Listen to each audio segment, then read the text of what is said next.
Fala aí pessoal, sou Jorge Nicola, bem-vindos a mais um vídeo do canal. Sempre bom ter vocês por aqui, sem perder tempo, pedir para deixar like, se inscrever no canal. E o São Paulo está mesmo de olho em um meia atacante da Fiorentina. Nas últimas horas surgiu a especulação forte de que Sabiri, meia de 29 anos de idade, marroquino e que pertence à Fiorentina, foi sondado pelo tricolor.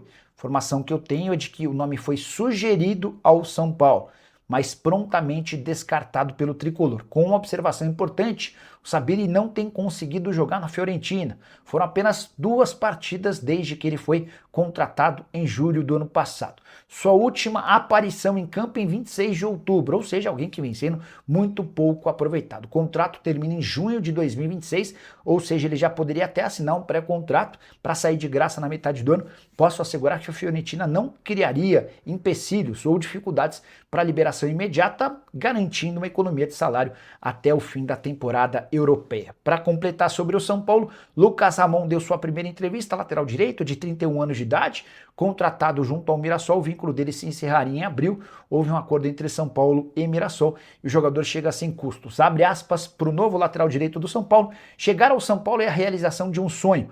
Estou muito feliz porque é um clube gigante. Vou dar minha vida para aproveitar essa oportunidade. Sinto que lutei durante toda a minha carreira para receber essa chance. É uma felicidade tremenda poder representar o São Paulo. Você está animado com o Lucas Ramon? Já usa o espaço para comentário para dizer também o que você pensa sobre as contratações do Tricolor em 2026. Marcos Alves, boa noite, Nicola. O São Paulo deve trazer um meio armador? Sim, Marcos, esse é o objetivo, mas você não deve esperar por nomes impressionantes, caros ou de primeiro nível. A maior preocupação do Harry Macis hoje, presidente do São Paulo, é em manter as contas em dia, especialmente com o elenco, tá? Então, por exemplo, entrou a grana da venda do Rodriguinho, 2,5 milhões de dólares. Esse dinheiro vai ser utilizado para o pagamento de direitos de imagem atrasados. Tricolor e Marcos Leonardo vai acontecer? Não vai não, Rogério Santos. Houve uma campanha nas redes sociais de torcedores do São Paulo depois que o Marcos Leonardo não se acertou com o Atlético de Madrid. Vou explicar por que não deu certo para vocês entenderem, tá? Marcos Leonardo tentou vir para o São Paulo no ano passado, vocês vão lembrar.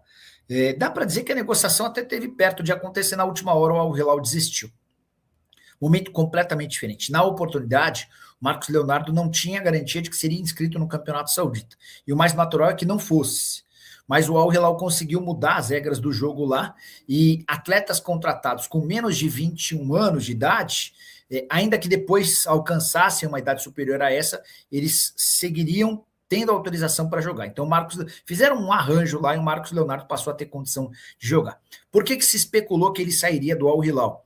Porque o time dele tentou a contratação de Karim Benzema, que está em rota de colisão com o pessoal do Al Ittihad.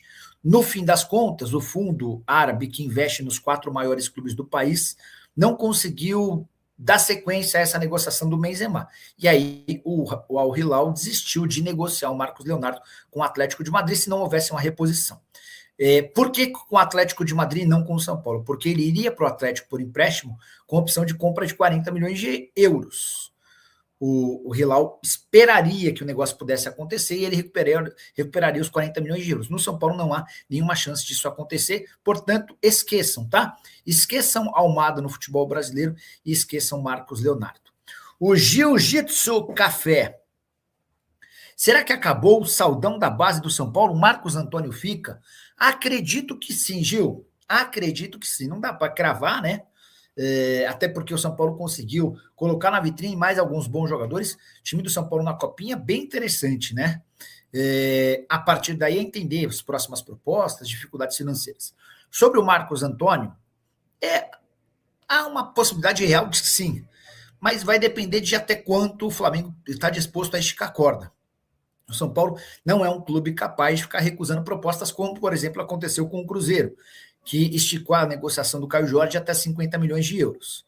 Se houver uma proposta de mais ou menos 15 milhões de euros, incluindo o jogador, eu acho que sai negócio. E eu diria mais, eu, na condição de dirigente do São Paulo, por 15 milhões de euros faria o acordo, tá bom? Nicola, boa noite. Procede que o Caleri foi oferecido ao River Plate, sabe de algo? Leonardo, o River e o Boca vêm pretendendo a contratação do Caleri já há algum tempo, tá? Mas a verdade é que o São Paulo sempre fechou as portas para a possibilidade de perder o Caleri. Eu acho que não faz muito sentido liberá-lo mesmo, tá? Boa noite, Nicola. Notícias do meu tricolor. Bom, sobre o São Paulo, é o São Paulo, né, que você está falando? É o São Paulo, tem até o símbolo lá do tricolor. Hoje o Harry Macis decidiu efetivar o Felipe Espíndola, que era assessor de imprensa como diretor de comunicação. Ele fica no lugar que era do Zé Eduardo Martins. O Zé caiu na semana passada, né? Outras mexidas, o Biasotto foi confirmado de volta à função de gerente de futebol da base. O Biasotto tinha problemas com o Moreto e com o Douglas Schwartzman.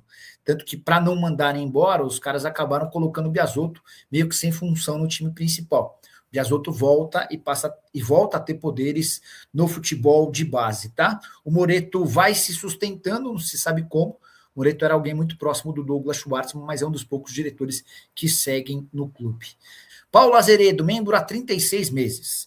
Nicola, o São Paulo ainda está atrás de um volante, um meia e um ponta. Consegue levantar algum nome em negociação? O meia é uma prioridade no São Paulo, tá? Um camisa 10. Eu posso descartar alguns nomes. Scarpa está descartado, Cauli está descartado. O Cauli eu não sei se dá para descartar ainda, embora o São Paulo tenha descartado, o Cauli está forçando a barra para sair do Bahia. Então pode, a partir daí, pintar alguma negociação, tá? Sobre ponta, dá para dizer que essa conversa deu uma bela esfriada, até porque ponta, em geral, é caro. E sobre o volante, existe o interesse no Alan, mas o Flamengo está condicionando a saída do Alan à negociação do Marcos Antônio. E aí, para o São Paulo, não fica interessante, tá bom? Qual a chance de o São Paulo contratar o Everton, Cebolinha e o Michael? O Michael rescindiu seu contrato com o Flamengo na sexta-feira da semana passada. E aí todo mundo chegou a cravar que o Michael estava indo para um time chamado Al-Ula, dos Emirados Árabes Unidos. Não, dos Emirados não, da segunda divisão saudita, tá? A verdade é que ele até acabou... Peraí, deixa eu só ver aqui.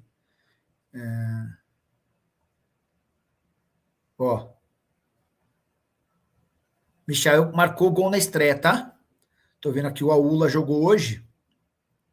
E o Michael marcou aos 3 minutos. Marcou 3 minutos após entrar em campo. Então estreou com o pé direito. Porque na sexta ele rescinde o contrato e no sábado de manhã eu converso com o empresário dele. E aí o empresário fala: Nicola ainda não fechou com a ULA, tá? Então ainda há a possibilidade de clubes brasileiros. Aí eu fui perguntar para o Rui Costa no São Paulo e para o Marcelo Paz no Flamengo. O Marcelo Paz no Corinthians. O Rui Costa e o Marcelo Paz disseram que era completamente fora da realidade, que o Michel estava pedindo 2 milhões de reais por mês de salário e 4 milhões de euros de luvas diluídos no tempo de contrato. Eu acho que também por isso, ao perceber que no futebol brasileiro o Michael não conseguiria as cifras que ele pedia, ele acabou fechando com o Al-Ula. E aí, informação de hoje, terça-feira, o Michael estreou e com 3 minutos em campo abriu o placar. Cruzamento da esquerda, cobrança de falta. O Michael, que nem é a especialidade dele, ele aparece completamente sozinho no meio da zaga e bate de perna direita. Segunda divisão do futebol saudita, tá? O Wengli Barroso quer saber se o Casemiro pode vir para o São Paulo, agora que ele sai do United. Eu acho que o Casemiro encerra a carreira no São Paulo, mas não para agora não, tá? O Paulo Azeredo, Nicola, hoje a situação financeira do São Paulo é pior do que a do Santos e a do Vasco. A dívida do São Paulo é maior do que a do Santos, embora a capacidade de arrecadação do tricolor seja melhor. A do Vasco é diferente. O Vasco virou uma SAF, que não deu certo, o Vasco entrou numa recuperação judicial, isso permitiu ao Vasco reorganizar seu fluxo, as dívidas estão sendo parceladas e pagas numa condição muito especial e boa para o Vasco, ruim para alguns dos credores. O Vasco tem uma capacidade de arrecadação menor do que a do São Paulo, mas eu acho que hoje o caos financeiro é maior no São Paulo do que no Vasco. Então, para responder a tua pergunta, eu acho que o Vasco é aquele que tem a situação menos ruim entre os três, depois o São Paulo e por último o Santos, tá? Meus sentimentos, Ale, Nicola, e como é que ficou o acordo entre Oscar e São Paulo? Ainda não ficou. O Oscar queria luvas até o fim do contrato. O que houve com o Pablo Maia do São Paulo? Ninguém quer comprar mais ele? Pois é, Antônio, boa percepção sua. Deu uma bela perdida de espaços, né? Fala, pessoal. Estamos aí com atualizações importantes do São Paulo. Se inscreva e ative o sininho para receber mais atualizações do Tricolor. Deixe seu like, que é muito importante para o crescimento do canal. Utilize o espaço aqui embaixo para registrar sua opinião. Ficamos por aqui com mais esse giro de notícias. Um abraço e até o próximo vídeo.